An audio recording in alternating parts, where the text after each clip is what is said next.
feel, 'cause I know that it's something real. Gonna say how I feel, 'cause I know that it's something real. Hey, hey, gonna say how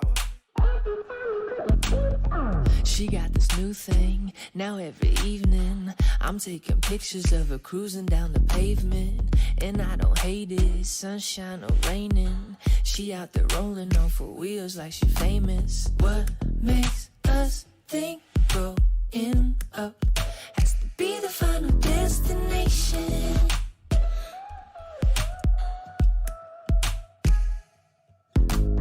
Watching her throw her hands up, it's beautiful intoxication. You make it feel like we were 23 on the same streets, chasing LA dreams. We were riding with the top down. The neighborhood was like a playground. And now I see you in a new light, like the first time. It still gets me high. You keep reminding me what I've always known. It's that glow that's been here all along. Every time you put your skates on.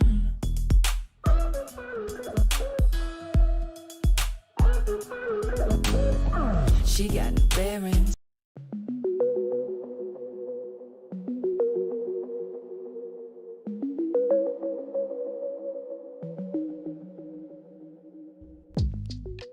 Hey, good evening, everybody. How are you? Hi, Donna. How are you? Gloria's here. Donna M's here. Deirdre's here. Angie's here. Gloria's here. Oh my gosh. Janice is here. Oh, wow. Look at all you guys. That is so cool. My sisters would die. I sent them a message about an hour and a half ago telling them that they were going to be on the opening scene of my YouTube tonight, and I kind of got crickets from them. I didn't tell them that the hot tub picture was in and a few other ones. But you know, I'm the baby sister. I can get away with anything. Yeah, always have, always will. Always will. So, it is good to be here. It is good to have you guys joining me. Thank you for indulging me in starting a little bit later tonight. I had, I'm doing a virtual, kind of a live stream training over the next 3 days, and there was a tech test. It's the kind of thing that I volunteered to be on so I would know how to get on this morning. And then there was some other registration and a virtual party. Yeah, so I've been kind of holed up around down here, but that's okay. It's good, and it's good to see you. So after this, I'm going to sit down, kick up my feet, and go back. I watched Donna M this morning, muted while I was in the tech test on the side, but I couldn't very much in front because that was causing feedback, so that was bad girl on my part. And then I got involved with other stuff, and I miss the Massey Boys and I miss Mina, so I'm going back after this and popping up and watching that. So it's and see if anybody else has anything too. Oh my gosh, yeah. Dancing. Those pictures are from, if I can get it to take it back here without it playing, and maybe I can mute it. She got this new thing, now every evening I'm taking pictures of her cruising down the pavement. And I don't hate it, sunshine. There, I can do that. So the pictures of this group of pictures up here were taken this past summer at my sister Patty's 75th birthday surprise party that her son bought her a hot air balloon ride, and there's a video on my channel that shows the hot air balloon ride that we did. And so the three of us, that's me, then that's Sarah, and then Carolyn, and Patty's the oldest. We showed up at my nephew's house, and Patty had no idea we were coming. and that he was putting all four of us up in a hotel for a couple days, and that we were doing this hot air balloon ride. She knew she was getting a hot air balloon ride, but she thought she was going on her own. And he said, "Mom, you think I'm gonna," when we came knocking on the door, screaming, singing "Up, Up and Away." He said, "What, Mom? You think I'm not gonna let your best friends come with you?" So that was then. This picture is the four of us, plus my dad and my mom and my husband at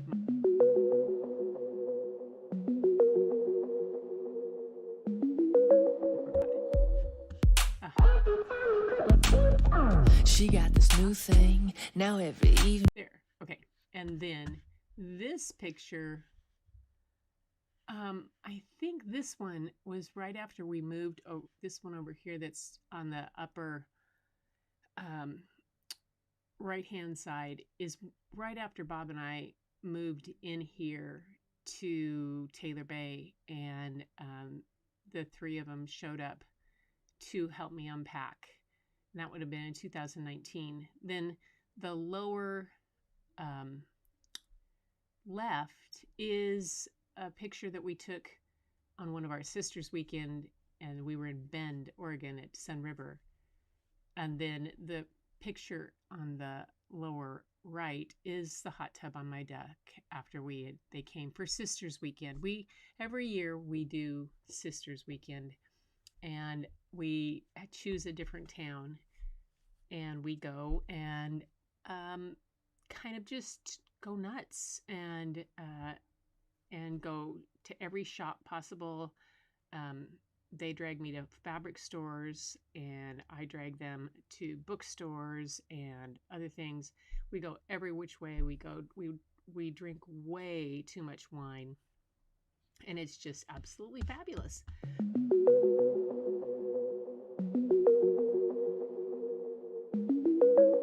Here we go. There you go. So that's that on that. So this whole thing for tonight is called The Power of the Ants, and it's about a book that I just absolutely love. It's about a teacher, and the author wrote it about her own great aunt. And I grew up with great aunts. I had two wonderful aunts, Annie Kay, that I mentioned the other night about, that was a silhouette artist, and then Annie Florence, who was my dad's sister. Can you guys hear me? Because I feel kind of like I'm kind of low. Sound. Okay. And anyway, my Annie Florence was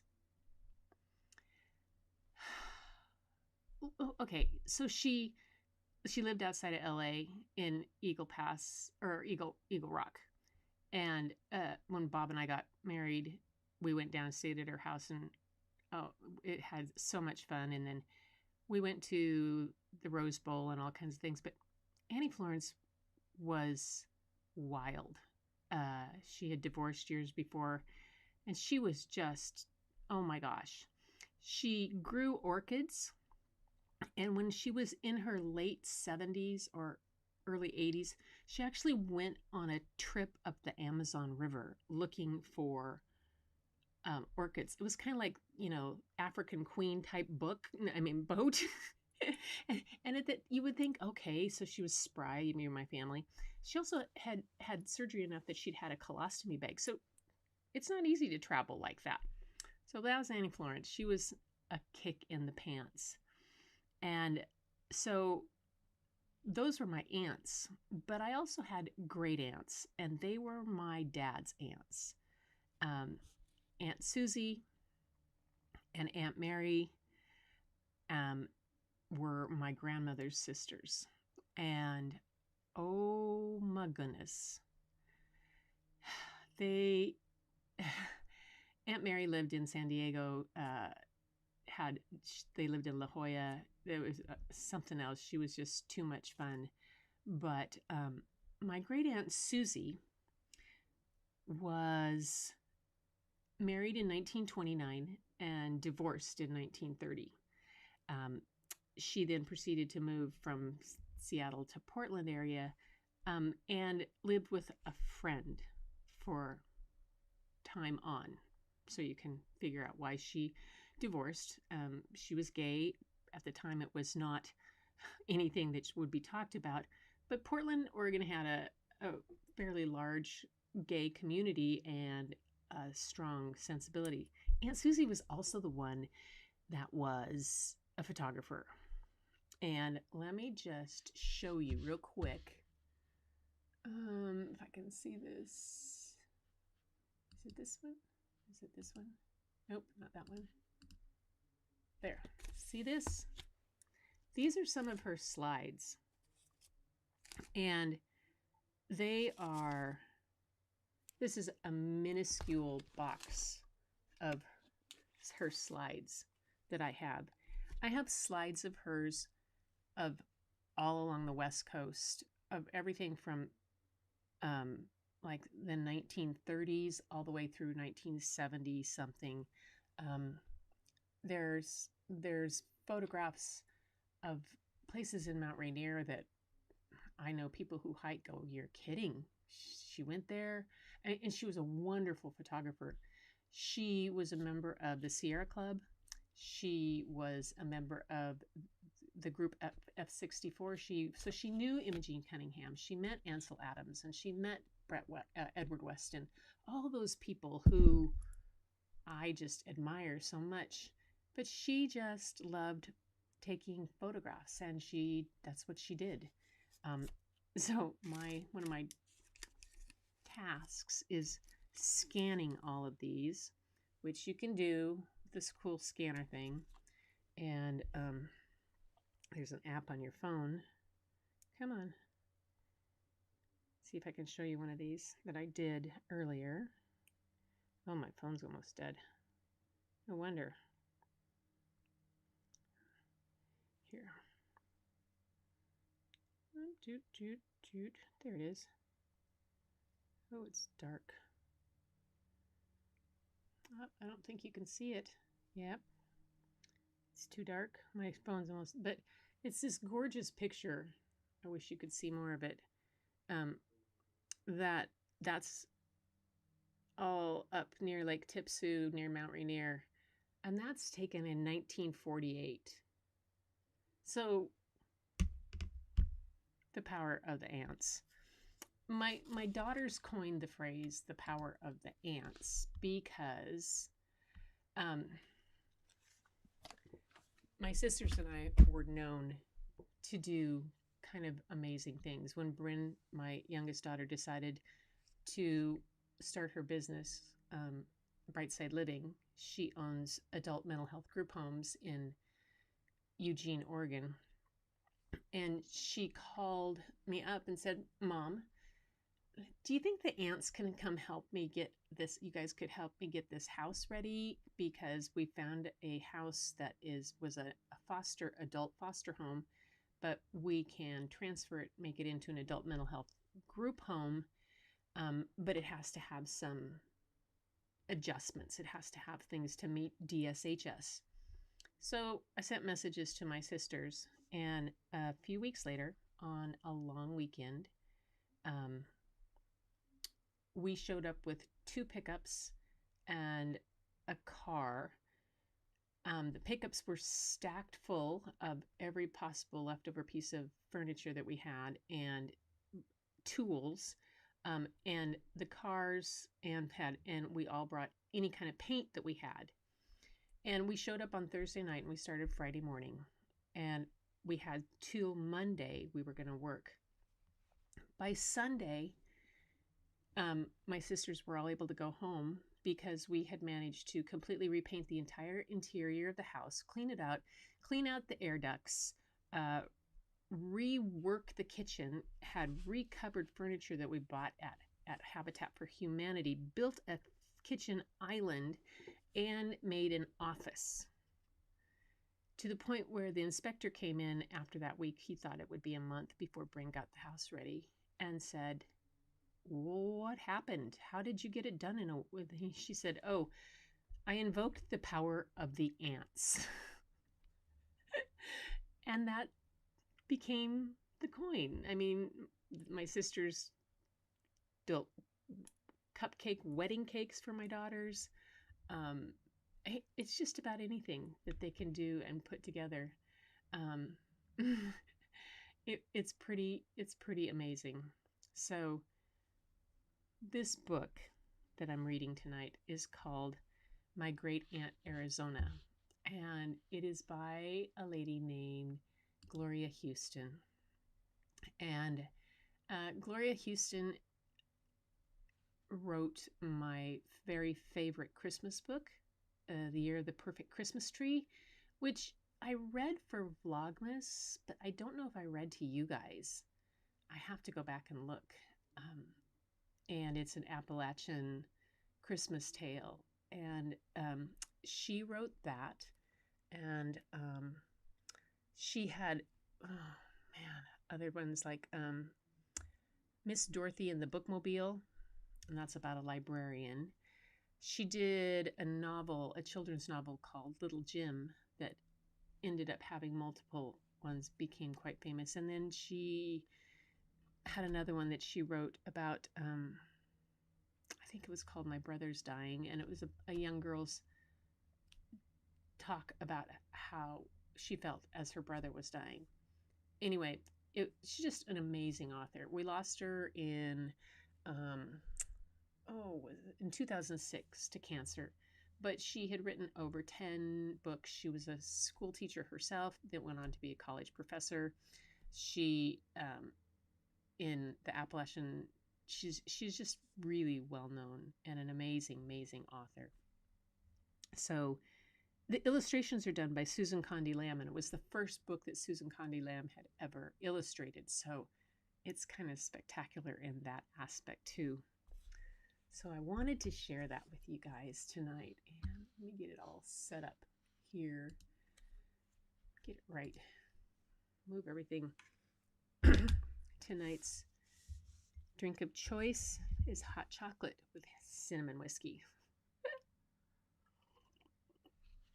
But before I jump in, so Donna's here. Hi, Donna and Janice and Donna M. It's a party. The gang's all here. Donna, I still need to send you a message about that storage system because you said your husband worked for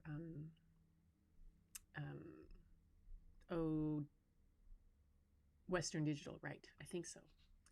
Oh, I know. I told them if they came and watched to get in on the live chat, but I don't know if if they would do that. So,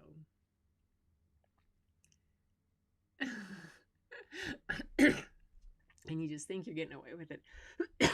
Oh, my sisters, well, Patty's 10 years older than me. Carolyn's 7 years older than me. Patty and Sarah's 3 years older than me.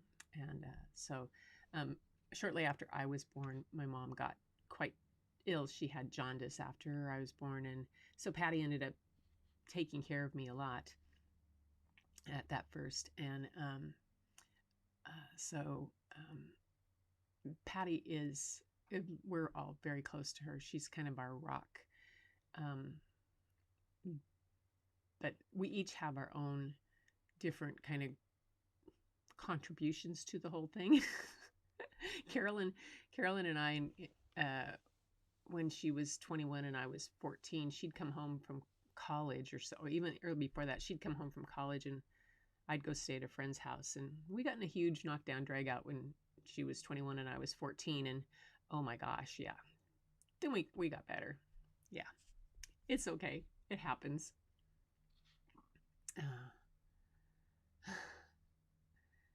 Oh, Deirdre, you might be babe. I am 65.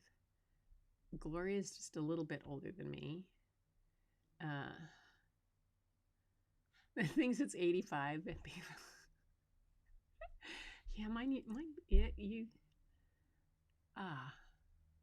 Okay. Donna M is 1954, so she's 2 years older than me.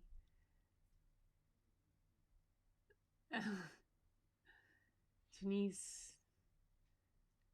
All right. I think, yes. Gloria reminds me of my mom and dad a lot at that age. I mean, my parents, my mom, even when she passed when she was 98. And if I can find a picture of her, I'll show you.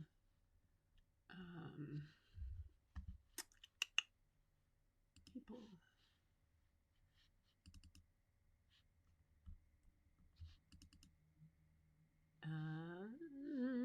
Let's see if I can screen share that. I don't know if I can. Let's see. Hang on. See if I can figure this out. Go to screen share. Nope. Anyway, I can't do it right now. My mom just never really looked that old. And my dad, too, was pretty spry. They went to Turkey when Dad was 89. And he was very proud that everybody else around looked older than he was, than him, but he was much older than them. So it's kind of funny to see that. All right, let's see. I think Janice. See, Gloria, you're 1948. Okay, so Patty was born in 46. My sister Patty, and so you're right in between. And Carolyn was 40. Patty's 46. Carolyn's 49. 1949, I think. Yeah. Oh, Patty Kroger is here. Oh, ladies, say hello to my sister number one. Number one is here, and she's saying different towns because we are not allowed back. She's talking about Sisters Weekend. Yes, we have gone to certain places that we don't dare return. Patty, say greetings to all the gals. We have Angie and Gloria and Janice and Donna M and Deirdre and Donna and Janice. Oh my gosh, you guys, that's my big sister. Yay. Aunts are the best. They are. Patty is the rock. She's listening in. My goodness. Your husband scanned 30,000 photos in the beginning of this pandemic. Okay, I deleted 30,000 at the beginning. Oh my gosh. Kept him busy for a while. That's cool. Okay, folks, I'm going to get ready for this story because it's an amazing one. Tea parties. I just took a tea set down to Baby Rory that was Bryn's to Rook. So Rick and Rory can have tea parties together. My littlest granddaughter is walking. She's 8.5 months and she's walking. Yay! Oh my gosh. Too fun. Blueberry tea. And Julie's E here. Hey, Julie E, welcome. Julie E's in Arizona. Dry. Not here, you guys. It warmed up and we've got this like tropical kind of, everything's warming up and it has probably rained 2 or 3 inches today. It's just nuts. I know. Now, all my sisters are amazing artists. Patty is the one that's on here. She can literally walk into a room, figure out where things need to go, completely clear it out, repaint it, redo it, and everything, and put it all back together like in a day. She also does amazing artwork, like takes old furniture and repaints it, and she just does, she's amazing. Carolyn is the one that sews and can, like I mentioned, and Sarah does quilting. They all can paint too, like you guys. Like Patty has done some, oh, hey, hi, Sammy Superstar, you're welcome here. So we're doing good, Sammy. Yeah. Oh my gosh. All right. We could keep talking along, but I am going to, you guys keep chatting. So this story tonight, like I said, is called My Great Aunt Arizona. Gloria Houston wrote this story about her own aunt, great aunt. She listened to stories, she listened to things about them, and came up with this. The illustrations are another one of those. It's almost like it's done in colored pencil and then perhaps smudged over in some ways, but it's just that really beautiful kind of pastoral type of art. And there you go. The dedication is for all the teachers, members of the most influential profession in the world.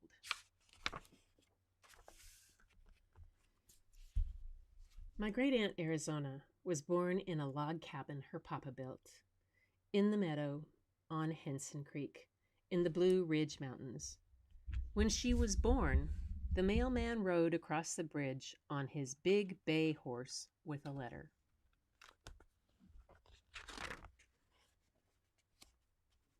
The letter was from her brother, Galen, who was in the cavalry, far away in the west. The letter said, "If the baby is a girl, please name her Arizona, and she will be beautiful, like this land." Arizona was a very tall little girl. She wore her long brown hair in braids. She wore long, full dresses and a pretty white apron. She wore high-button shoes and mini petticoats, too. Arizona liked to grow flowers. She liked to read and sing and square dance to the music of the fiddler on Saturday night.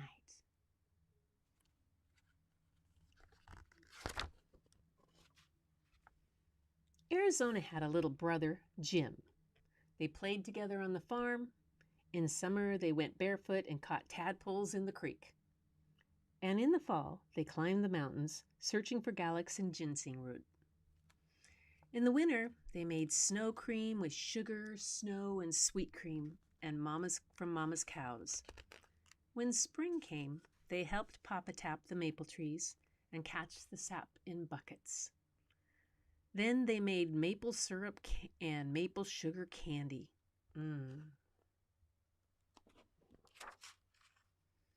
Arizona and her brother Jim walked up the road that wound by the creek to the one-room school. All the students in all the grades were there together, in one room. All the students read their lessons aloud at the same time. They made a great deal of noise, so the room was called a blab school.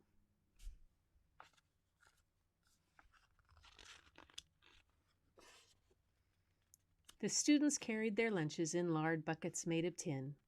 They brought ham and biscuits. Sometimes they had fried apple pie. They drank cool water from the spring at the bottom of the hill. At recess, they played games like tag and William Matrimonito.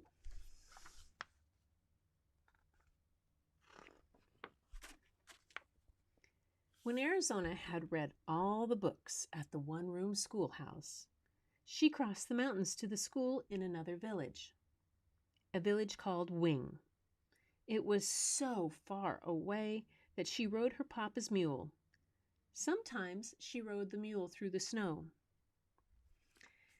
When Arizona's mother died, Arizona had to leave school and stay home to care for Papa and her brother Jim.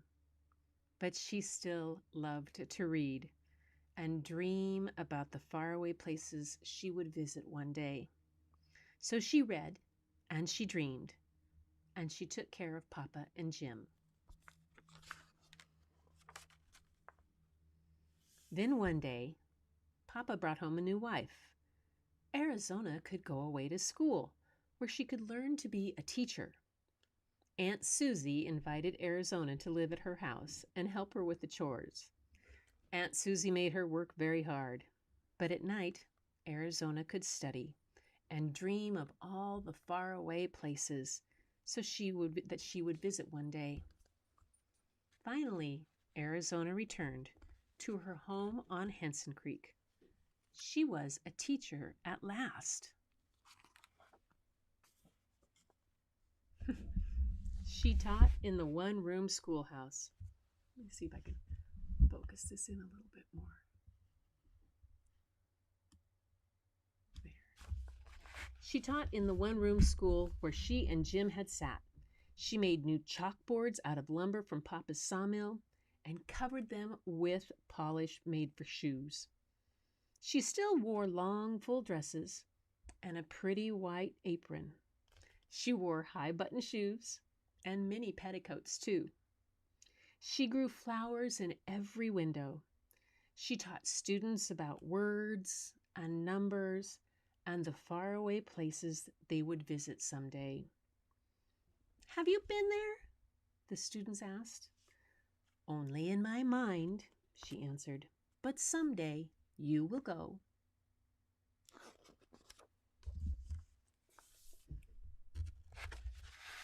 Arizona married the carpenter who helped build the new Riverside School down where Henson Creek joins the river. So Miss Arizona became Mrs. Hughes for the rest of her days. She taught fourth grade students who called her Ms. Shoes. When her daughter was born, Ms. Shoes brought the baby to school, to the sunny room where flowers grew in every window. Every year, Arizona had a Christmas tree growing in a pot. The girls and boys made paper decorations to brighten up the tree. Then they planted their tree at the edge of the schoolyard year after year until the entire playground was lined with living Christmas trees, like soldiers guarding the room where Arizona taught, with her long gray braids wound round her head, with her long full dress and pretty white apron and her high button shoes and her mini petticoats, too.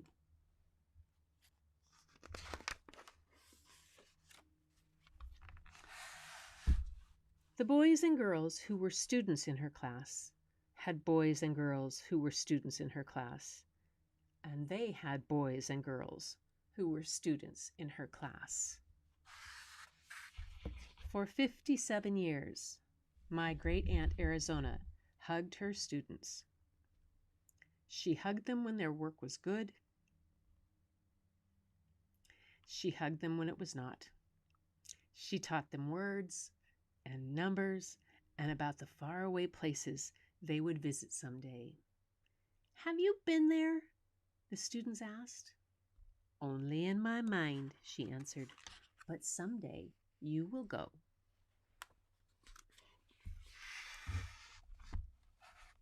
My great-aunt Arizona taught my dad, Jim's only son, and she taught my brother and me in the fourth grade. With her soft white braids wound round her head, she taught us about the faraway places we would visit someday. My great-aunt Arizona died on her 93rd birthday, but she goes with me in my mind, a very tall lady in a long, full dress and a pretty white apron, with her high-button shoes and her mini petticoats, too. She's always there, in a sunny room with many flowers in every window and a hug for me every day.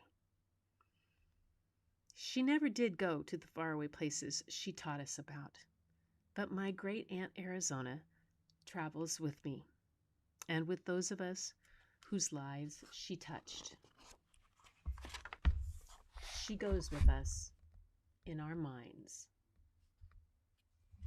And that's the story of My Great-Aunt Arizona by Gloria Houston.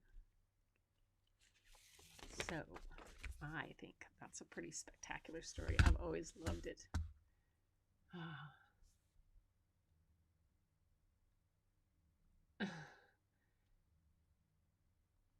Let's see what's going on. Aren't they amazing illustrations, Julie?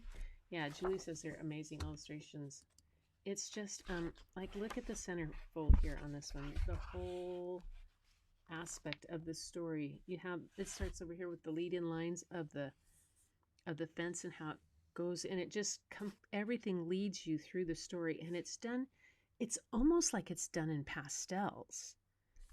It could be a combination, like this part looks like almost like pastels.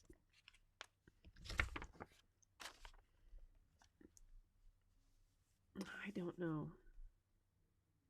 Really pretty. And the snow part, so cool. I love this one. This one over coming across the bridge. Let's see if I can get it bigger. There we go.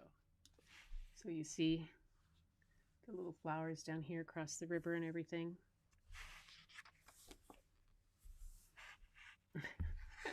And I love this idea of her sitting on the desk like that. Yep. An old schoolhouse. All the kids. Oh, so fun. So much fun. So, yeah. Oh, Julie, now I have not, Julie says almost looks like alcohol inks. I have not worked with alcohol ink since I don't, yeah, so I'm not sure what they would look like. That's something I haven't explored. Yay. Angie says it's relaxing to hear the sound of the pages turning. That's nice. A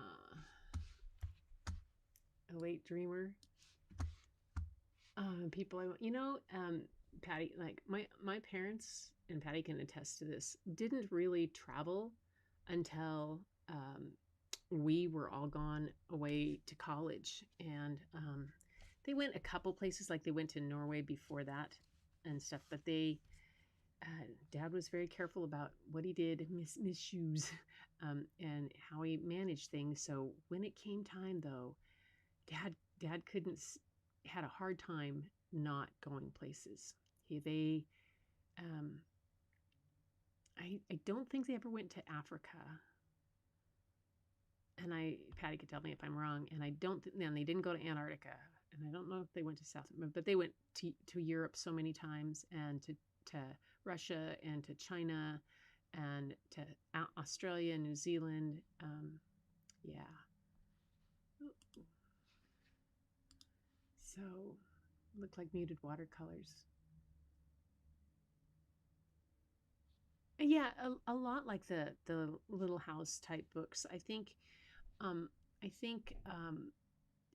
a lot of times when you look back at the settings of stories in that historical time, you'll see a sense like that. In The Year the Perfect Christmas Tree, it's a different illustrator. It's illustrated by Barbara Cooney, and but it has that same sense of that that country, really kind of up in the mountains, a really soft area. I'm glad you liked it, Donna. Thank you. She's liked it. I thought about watercolor pencils, and that's what Gloria said she thought about watercolor pencils and water the first time she saw it. I did too, because that was my sister will remember these. My mom had a set of watercolor pencils, colored pencils that she kept them in like this special little container that she had. We weren't supposed to use them. I would try to sneak in, and it was like the one thing that she kind of kept for herself. And I would sneak in, and I always wanted to try to sneak in and use them. Always that. I was always the sneak. Always sneaking in. Oh, you grew up at Walnut Grove. Wow. Man. Beautiful areas. Anyway, everybody, it has been just a delight to be here tonight to share this story. And thank you for my big sister for joining in too, and seeing this.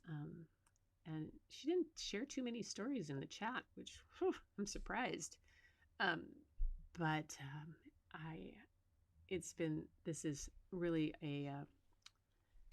been a big, like I've mentioned the past few nights, this has been really a big help to me too through this, be able to kind of bring this together and what I really enjoy about this. And it's just soothing to me, and I'm glad it's soothing to you. And it just makes me feel like it's nice to have adults who can hear these stories and appreciate them for not only for the story, but for the art in them also.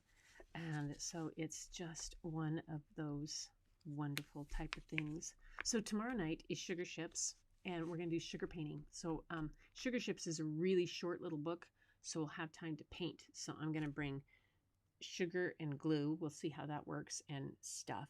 And it'll be an So if you have a bottle of glue, a little Elmer's glue, and some watercolors, and kind of stuff, we'll see what we have. Maybe see what we can find up. We're going to be doing ships and making some ship pictures after we read Sugar Ships. Yay! Do you drive? Yeah, so it's supplies, literally, or you can have Q-tips will work too for this, because when you put the sugar or the glue or the salt, sugar or salt, try both, on the glue, and then you touch it with the watercolor, it spreads out. And because the crystal form is different, you can change it up with every different kind of, like, if different kind of coarse sugar or coarse salt, like table salt works different than Epsom salts. And I haven't tried it too much with different kinds of sugars, because sugars usually melt, but they can also do some cool things that you like, making sugar snowflakes. Although some people are kind of tired of snowflakes. Angie was a sneak too. Yay. I'm glad. Yes. I'm glad. I'm glad it was relaxing for everybody. That's meant to be. This is meant to be, as Angie calls it, a magical nightcap. There's a reason that reading stories to children at night can soothe them so well. My youngest daughter has, to put it mildly, too pretty wild, and the baby, we haven't yet figured out if she's pretty wild, but her middle child, Rook, the wild Rookus, and they can go for hours. But Bryn they'll put them in bed, read to them, and then leave them with a stack of books, which is so much what I used to do with Bryn and with Annalena, and so much what I used to do myself as a child. And 10 minutes later, the kids are completely wiped out and totally asleep, sometimes with a book over their face, sometimes with them all over, but they have this stacks of books, and it's just wonderful to see. Magical nightcap. Yeah. So join me tomorrow night for another magical nightcap. But tomorrow night we'll paint too.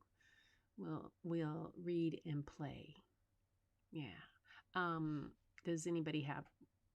Tomorrow's Tuesday. Angie, are you doing your Artapalooza? Sometimes run past 9:30. Okay. Should I save that till Thursday? Would it be better if you can make it? But we can do it tomorrow. Well, so maybe I need to get this, because I don't want to overlap on that too much, because I can choose something else to read tomorrow night, or we could just, I don't want to skip. Nope, I'm not going to skip. I can do something else, and we can do Thursday night. We can do the Sugar Ships. Why don't we do that? Because I don't want Janice and Angie to miss out. Okay. I'm going to start at 6:30. Going to go back to that. So you guys give me the votes in here. 6:30 or 7. I know you're East Coast, and I thought 6:30 was better for you.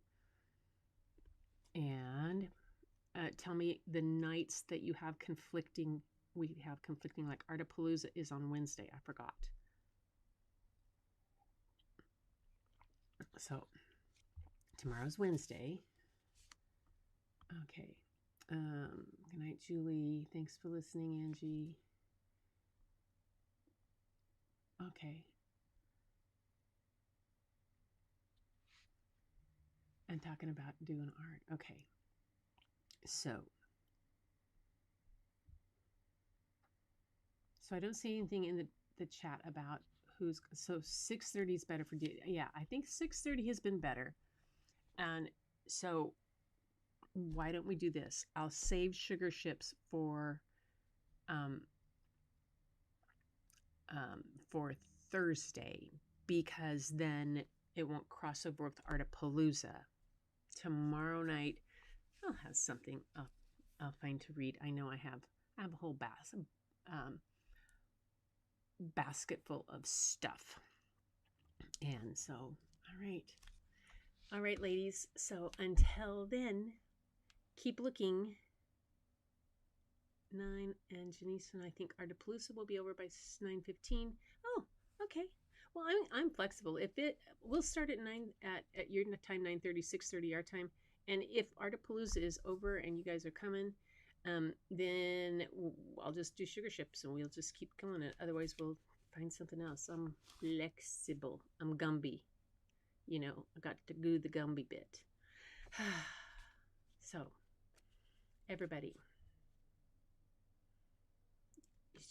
Donna M is, I think, in Hollywood. And Donna Panis, where are you? I think you told me once. Short-term memory. I'm Gumby, damn it. I'm Gumby, damn it. Yes. I was Gumby way before Saturday Night Live. Gumby, damn it. All right, you guys. Everybody, have a wonderful night. And I'm going to go watch your shows and see what's Artapalooza starts at what time. I'll check it out, see if I can come join that. And until the next time, you know, keep looking for the beauty hidden in plain sight. Go look in the mirror first. All right. See you soon. Keep it real.